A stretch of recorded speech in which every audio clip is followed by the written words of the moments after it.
Assalamualaikum warahmatullahi wabarakatuh. Saya Caca Alisa Dewintasari. Pada kesempatan ini saya akan menjelaskan mengenai sumber hukum Islam. Sumber hukum Islam ada 3, yaitu Al-Quran, Al-Hadis, dan juga Ijtihad. Al-Quran bersifat global sehingga memerlukan penjelasan. Hadis dan sunnah Rasulullah memberikan penjelasan yang diperlukan dalam mengamalkan Al-Quran. Setelah Nabi wafat, masih banyak persoalan agama yang muncul. Oleh karena itu, diperlukan ijtihad para ulama. Yang pertama, Al-Quran. Al-Quran menurut terminologi yaitu firman Allah yang mengandung mukjizat yang diturunkan kepada Rasul atau baginda Rasulullah SAW dengan perantara malaikat Jibril yang tertulis di dalam mazhab yang disampaikan kepada kita secara mutawir.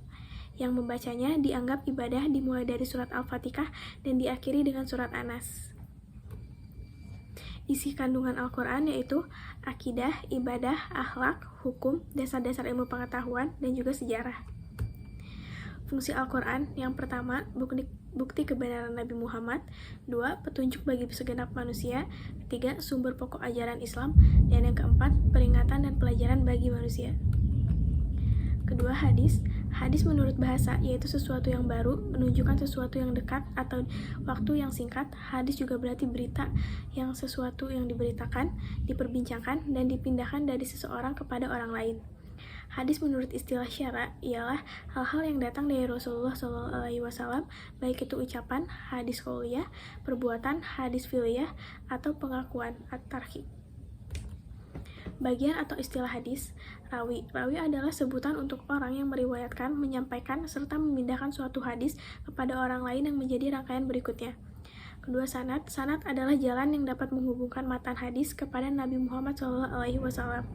Matan adalah penghujung sanad, yakni sabda Nabi Muhammad SAW yang disebutkan setelah sanad. Dengan kata lain, matan adalah isi dari hadis itu sendiri. Kemudian, Mukharaj adalah rawi terakhir yang menuliskan riwayat yang ia dapatkan dalam sebuah catatan atau karya pribadinya. Hadis berdasarkan sandaran. Hadis yang pertama, hadis berdasarkan sandaran. Yang pertama, hadis marfu. Hadis marfu yaitu apa yang disandarkan kepada Nabi Muhammad SAW, baik berupa perkataan, perbuatan, persetujuan maupun sifat. Kedua, hadis mauquf. Semua yang dinisabkan kepada seorang sahabat baik berupa perkataan, perbuatan maupun persetujuan. Yang ketiga, hadis marfu. Semua yang dinisabkan kepada tabi'in dan yang lebih rendah dari tabi'in, baik berupa perkataan maupun perbuatan. Dan ini merupakan klasifikasi berdasarkan jumlah rawi. Hadis berdasarkan kualitas. Yang pertama, sahih. Hadis yang sanadnya bersambung diriwayatkan oleh perawi yang berkualitas dan tidak lemah hafalannya. Di dalam sanad dan matanya tidak ada syadz dan ilhad. Kedua, hasan. Hadis yang rangkaian sanadnya bersambung diriwayatkan oleh perawi yang adil dan dzabit, tidak terdapat syadz dan ilah. Yang ketiga, doif. Hadis doif adalah hadis yang tidak memenuhi persyaratan hadis syahih dan hadis hasan. 4. Qudsi. Hadis qudsi adalah wahyu yang diturunkan kepada Nabi Muhammad dengan tanpa perantara malaikat melainkan dengan ilham atau mimpi. Ketiga, ijtihad. Ijtihad adalah usaha sungguh-sungguh dan mendalam yang dilakukan oleh individu atau sekelompok untuk mencapai atau memperoleh suatu hukum syariat melalui pemikiran yang sungguh-sungguh berdasarkan dalil naqil yaitu Al-Quran dan hadis.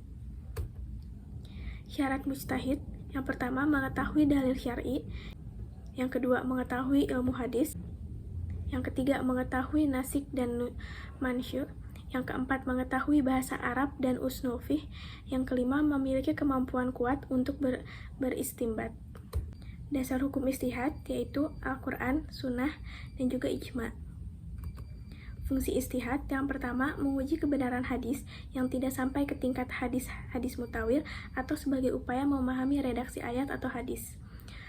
Dan yang kedua, untuk mengembangkan prinsip-prinsip hukum yang terdapat dalam Al-Quran dan As-Sunnah, seperti dengan qiyas, ittisan, dan maslahan mursalah.